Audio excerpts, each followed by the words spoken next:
लोगों को शनि लगता है और शनि को शंकर लगता है। दुनिया के लोगों को शनि लगता है, शनि को शंकर। इसलिए आज भी नियम है कि काशी विश्वनाथ का नाम लेकर एक काजल की डिब्बी को लीजिए। अगर किसी को शनि लग गया हो, कोई प्रॉपर्टी का काम कर रहे हो, कोई व्यापार करते हो और व्यापार नहीं चल रहा, बहुत अड़चने आ रही है, कोई ना कोई परेशानी पे परेशानी आ रही है, एक काजल की डिब्बी लो, काजल की डिब्बी लो, काशी विश्वनाथ का नाम लो और 21 बार उतारो और उतार कर किसी पेड़ के नीचे तक खड्डा खोद कर उसको दबा दीजिए। आपका काम यूं सफलता की ओर बढ़ना चालू हो जाएगा। शनि की कुदृष्टि समाप्त, 7.5 ढैया समाप्त, परेशानी। शनिवार के दिन जो पीपल के वृक्ष में सरसों के तेल का दीप लगाता है उसको शनि कभी परेशान नहीं करता। एक बात हमेशा ध्यान रखिएगा, मान लो अगर कोई भारी रोग ऐसा शनि महाराज के कारण हो गया हो, अच्छे काम करते करते उल्टे हो रहे हैं, होते हैं किसी किसी के साथ में, विपरीत परिस्थितियां आ जाती है, अच्छा करने जाओ बुरा हो जाता है, अच्छा कर्म करने जाओ बुरा हो जाता है। तो पीपल के वृक्ष की जो छाल होती है, छाल देखिए, पीपल के वृक्ष में जो छाल लगी होती है, उस छाल को घिसकर चंदन बनाकर भगवान शंकर का स्नान कराकर, अभिषेक कराकर, पूजन कराने के बाद में पिपलेश्वर महादेव का नाम लेकर, कौन से महादेव? पिपलेश्वर महादेव का नाम लेकर वो जो घिसी हुई छाल होती है उस छाल का तिलक भगवान शंकर को लगा लो और उसी का थोड़ा सा भाग अपने कंठ पर, मस्तक पर लगाना प्रारंभ कर दो। धीरे धीरे जो विपरीत दशा है वो सुधरना प्रारंभ हो जाती है। और नाम याद रखना, पिपलेश्वर महादेव का। वो भी शनिवार के दिन पीपल के वृक्ष की पूजन करेगा, दूध चढ़ाएगा या मिष्ठान का भोग लगाएगा, लक्ष्मी और नारायण उसके घर में प्रवेश कर जाएगा। लक्ष्मी और नारायण उसके घर में प्रवेश करेगा, इसलिए नियम बनाया। कौन से दिन? शनिवार। लक्ष्मी जी बोली, नारायण आपने तो एक दिन का वार लिख दिया। शंकर जी ने 7 बार बनाए हैं, रविवार, सोमवार, मंगल, बुध, गुरु, शुक्र और शनि, ये शिव जी ने बनाए। अब एक दिन आपने अपना बना लिया, बाकी के दिन अगर कोई पीपल के वृक्ष के नीचे आएगा और यहां तो दरिद्रता बैठी है तो उसका क्या होगा?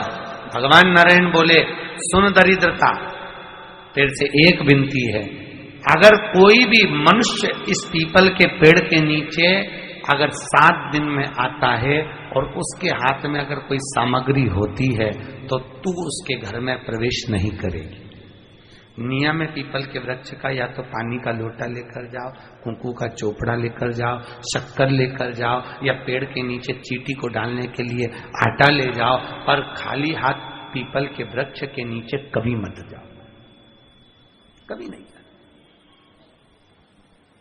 खाली हाथ जाओगे तो दरिद्रता तुम्हारे घर में प्रवेश करेगी। दरिद्रता उठकर खड़ी होकर बोली, नारायण तुमने अपनी मनमानी करी है, एक दिन मुझे भी मेरा चाहिए। भगवान ने कहा, बोल कौन सा दिन चाहिए? दरिद्रता कहती है, रविवार के दिन इस पीपल के वृक्ष के नीचे मैं दिन भर नृत्य करूं, इसमें रहूं, और जो यहां आए रविवार को मैं उसके घर में प्रवेश करूं। भगवान ने कहा, ठीक है। दरिद्रता, रविवार का दिन एक ऐसा दिन रहेगा जिस दिन तू इस पीपल के वृक्ष के नीचे नृत्य करेगी और जो आएगा इस पीपल के वृक्ष के नीचे तो उसके साथ प्रवेश करेगी। मैंने तुझे वर दिया।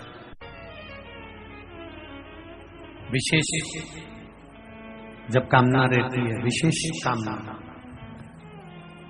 आज आपका मन कर गया 108 चावल के दाने मेरे को शिव जी को चढ़ाना,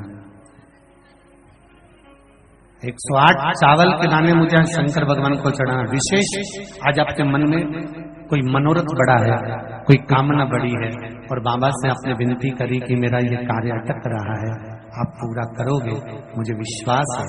108 चावल के दाने चढ़ाना है। आपने चंदन लगाया, हाथ की हथेली पर 108 चावल के दाने जो घर से गिनकर लेकर गए हो उसको हथेली में रखा।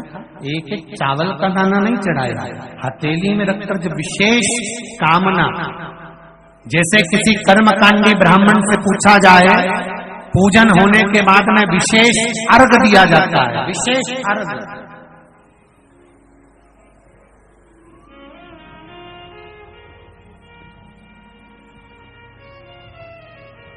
उसी तरह विशेष कामना के लिए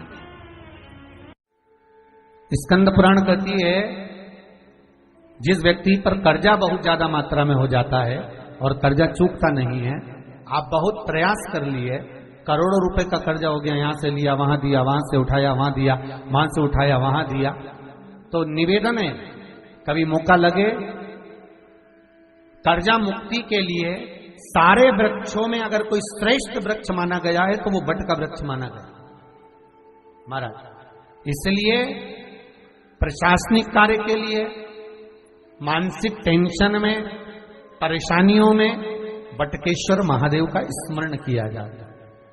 और यदि निवेदन करूंगा बहुत ज्यादा, यदि आपको कर्जा हो गया है, बहुत ज्यादा कर्जा हो गया और वो कर्जा चूक ही नहीं रहा, तो थोड़े दिन बड़ के पेड़ के नीचे आप बटकेश्वर महादेव के लिए 1 लोटा पानी, उसमें थोड़ा सा पिसा हुआ चावल पीस के गला लेना चावल को और पीस लेना, पीस के उस पानी में मिला लेना और मिलाकर उसमें थोड़ी सी हल्दी पिसी हुई डालकर बटकेश्वर महादेव के नाम से बड़ के पेड़ के नीचे अपनी कामना कर कर जो कर्जा हुआ है उस कर्जे का भान देते हुए, स्मरण देते हुए छोड़ दीजिए।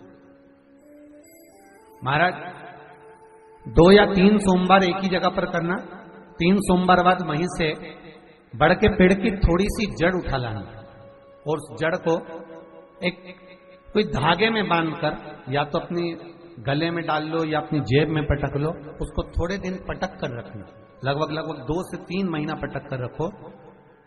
वो जड़ जैसे बड़ का पेड़ विस्तार होता है, पानी गिरे ना गिरे, जल वृष्टि हो ना हो, गर्मी पड़े ना पड़े, उसको कोई फर्क नहीं पड़ता, बड़ का वृक्ष आप रूप फैलता जाता है, उसकी जड़ें अपने आप प्रबल होती है। उसी तरह ये बटकेश्वर महादेव कहीं से भी अगर जड़ आपके पास में रखी है 1 महीना, 2 महीना, 3 महीना तक, तो ये जड़ अपने आप लक्ष्मी को पकड़कर खींच कर लाती है और कर्जे से मुक्त कर देती है। बटकेश्वर महादेव का स्मरण सुख का देना हो। ईश्वर महादेव, जो व्यक्ति पथभ्रष्ट होता है, जैसे मदिरा के नशे में पड़ गया, कहीं जुए में पड़ गया, कहीं मांसाहार में पड़ गया, कहीं व्यसन में पड़ गया, कहीं गलत काम में अगर कोई जा रहा है, तो श्रम्भेश्वर महादेव के नाम से काली तिल भगवान शिव को समर्पित करी जाती है। महाराज काली तिल को वापस उठा कर ले आते हैं, उसी काली तिल को जो मदिरा का नशा करने वाला होता है या जो गलत व्यसन में डूबा हुआ होता है, उसको वो सुबह के समय अगर नहीं खाता तो भोजन के साथ उसको दिया जाए। श्रम्भेश्वर महादेव। एक बेलपत्री का भी बहुत अच्छा प्रयोग है श्रम्भेश्वर महादेव का, मदिरा पीने वालों के लिए, मांसाहार, व्यसन में, जुए में, वेश्यावृत्ति में, पर नारी में, गलत जगह पर जो डूबे रहते हैं उनके लिए। पहले की कथा में इसका वर्णन किया है बेलपत्री का। श्रम्भेश्वर महादेव, एक बार सब बोलेंगे, कौन से महादेव? श्रम्भेश्वर महादेव। फिर जम के बोल लो एक बार, श्रम्भेश्वर महादेव। जब हमारे घर में क्रोध बढ़ता है या कोई गलत कार्य में जाने लगता है तो श्रम्भेश्वर महादेव का हमें शरणागति लेना चाहिए, श्रम्भेश्वर महादेव का पूजन करना चालू कर देना चाहिए।